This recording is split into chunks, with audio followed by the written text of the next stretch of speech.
Huli ko si Pipito sumasayaw ulit. Ayan, oh. Habang namamahinga, sasayaw. Ayan si Pipito. Kahit saan mo dalhin, talagang all around siya.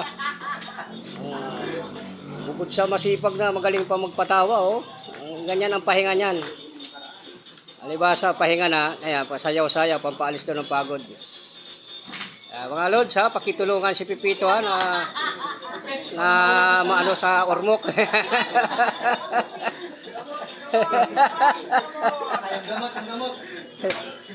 Tulungan natin to na makauwi sa ormok si Pipito. Gustong-gusto niya na umuwi ng ormok. Mga lods, masiyahin lang na tao yan si Pipito. Pits! Talaga masiyahin tong tao si Pipito. Hindi ka magsasawa ka. Sige mga lods, salamat.